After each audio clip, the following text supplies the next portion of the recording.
Welcome to Million Dollar Grit, the podcast that dives deep into the world of entrepreneurship where tenacity meets strategy and dreams meet reality.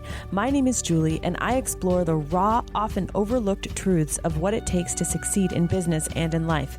It's not just about the glossy success stories, it's about the grit it takes to get there.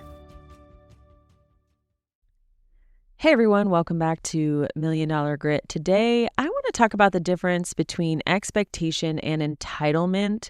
And this is one for the coaches, the service providers, and the consultants who listen to this podcast, because it can be really difficult to tell the difference between an expectation and entitlement. And when you are working a fair amount of time, if you're a service provider, you're putting in hours. If you're a coach or consultant, especially in a one-to-one capacity, you are putting in hours. And how do you avoid that resentment that can build up when people push on your boundaries? And the reason why I feel qualified to talk about this is because I have been coaching one-on-one since 2016, but I'm going to say since 2017 when Digital Insiders began. And so I have maintained a client roster of anywhere from 30 to 100 clients for 7 years straight. So if there is anyone that would be resentful or burned out, that would be me, right? Because that's a lot of people and a lot of energy expended. And I have had seasons for sure of feeling really tapped out, but that has largely gone away as I've gotten healthier and more regulated and better able to support people without, the over responsibility that can come when you are the type of person that likes to solve problems. And so I feel like I'm speaking about this from a place of real health and a healthy level of detachment, but also I maintain close relationships with a lot of clients. So let's first identify the difference between an expectation and entitlement. So an expectation is grounded in what was promised. So this is where the coach, service provider, consultant needs to get really clear on what problem you are solving, right? And what you are promising. And I've done other podcast episodes talking about how important understanding the problem is. This is another reason why it's so important. So I'm going to give you a really tangible example. I offered a free class called The Second Brain, which I think 550 people have taken now, which is totally unexpected. And I was talking about using AI as a second brain.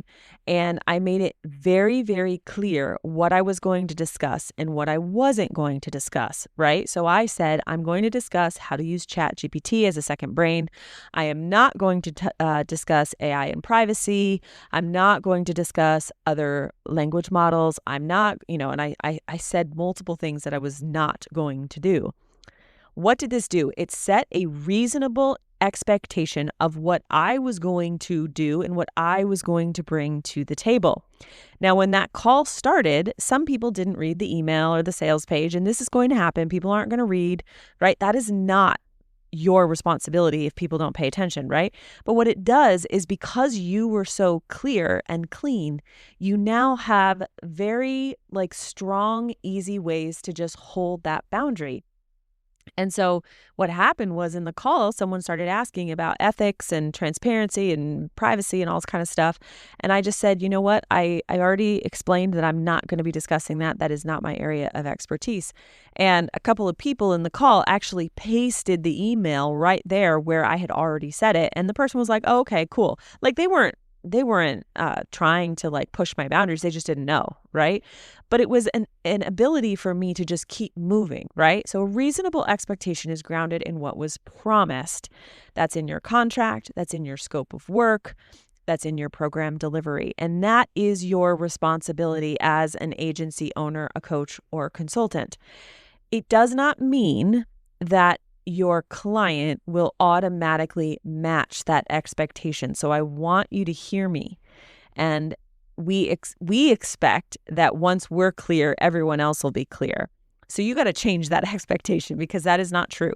But what having clear expectations does for you, or reasonable ones, is it gives you a strong, easy, polite, respectful way to hold the line.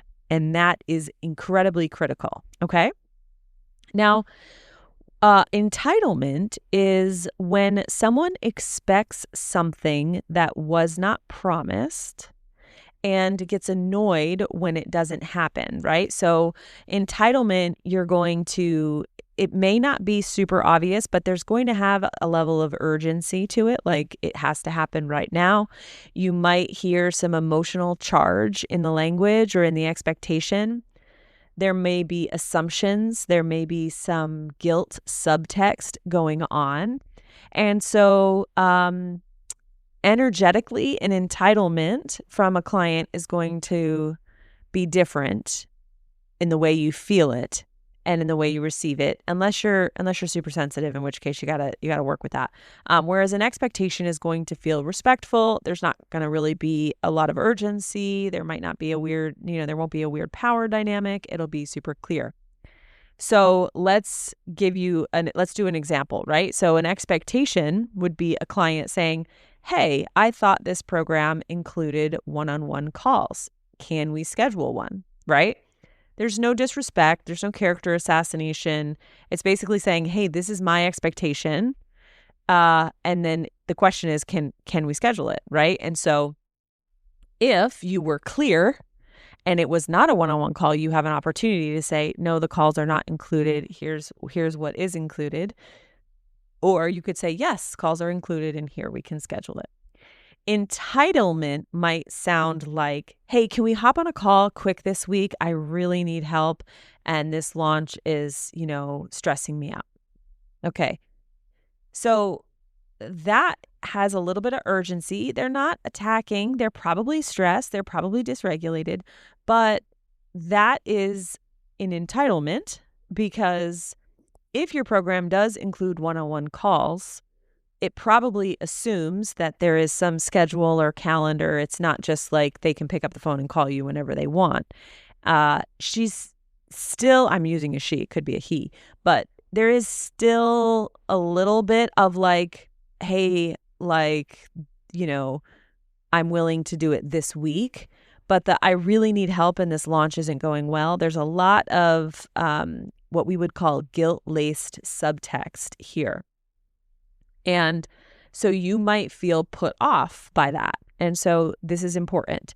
Another example would be, "I know you respond to Voxers within 24 hours. I'm sending this for you to check in tomorrow," right? That's an expectation. Versus someone who sent a message and then says, "Hey, I sent this a few hours ago. Did you see it?" Right? When the expectation is a 24-hour turnaround time. The biggest thing that you might be noticing here is that entitlements usually stem from people who are not able to handle, or they don't realize it, but they're projecting their emotional discomfort onto you, right? And that's why that entitlement has an energetic difference than an expectation. Another example would be, "I have a launch coming up. Can I bring the plan to our next coaching call?" That would be a reasonable expectation. Entitlement would be, "I just sent you my whole launch plan. Please look at it before our next call." Unless you said that you are reviewing work before calls, there is a level of, "Hey, do this labor here so that, I can get more out of you," right? And so expectations versus entitlements is not always about what they ask, it's the energy behind it. So that is the difference between an expectation and entitlement. So you might be tired because, maybe you're a service provider and you've not had good boundaries and you've let scope creep happen. You haven't been super clear. You're resentful. You're feeling manipulated. You're over delivering. You might be operating in this gray zone where generosity and like doing whatever people ask is like baseline, which means you're going to be more sensitive to entitlements and expectations, right? So people might have reasonable expectations, but you're operating from such a level of depletion that you're not able to rise to those expectations because you are so burned out and you are so tired.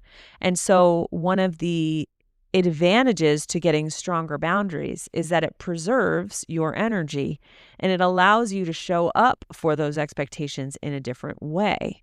So I think that you may be listening to this and you may be feeling like, well, gosh, I wasn't super clear, or my boundaries are really stinky, or whatever. And you're feeling like, I don't even know how to fix all of this. But what we have to do is get your cup full again, because you operating out of a place of depletion is not going to work, right? So it's about sitting with, what are your expectations for yourself?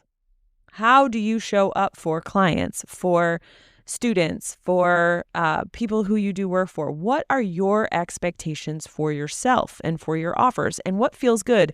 And I would definitely run this by a coach or a mentor, because if you are a classic over-deliverer, your expectations might actually be a little too high. And I have found this to be an issue because my baseline is so high that I overextend myself, not realizing it's an overextension. It's an overextension, right? So having someone who can mirror back to you, really, really important. This is not a reasonable expectation for yourself. And so that's the first thing. And then the second thing is getting really clear on how you communicate it, right? And boundaries are not supposed to be walls and fences that keep people out. Boundaries are ways that you explain how you operate, right? And that is a very big difference. And I had a Vox exchange with a client, and they were talking about how they had sent out a personalized introduction between two people, and both people really did not handle the introduction well. The person who was looking for someone didn't respond in a timely manner. The person who was like the potential employee got frustrated and impatient. And so it would have been really easy for my client to go in and sort of scold both of them and just be like, hey, this isn't how you act. But instead, the client went and said, hey, given how this unfolded, here's what I'm going to do in the future. And it lowers defensiveness because you're not telling other people what to do, and you're not telling other people like that they're bad. You're just saying, hey, here's how I'm going to now operate. And so if you have a sort of a negative association with boundaries, it's going to be hard for you to set these expectations. It's going to be hard for you to communicate these expectations. And it's also going to naturally attract people who tend towards entitlement, because people who have boundaries recognize boundaries in other people. And so this was a big realization for me, that I struggled a lot with boundaries, and I was naturally attracting people who were, projecting their emotional issues onto me. And it wasn't until I got stronger and more clear on myself that I noticed that I started there was different energy between my interactions. And so if you are struggling between understanding an expectation or entitlement, I want you to just remember that it's not about what, it's more about the energy.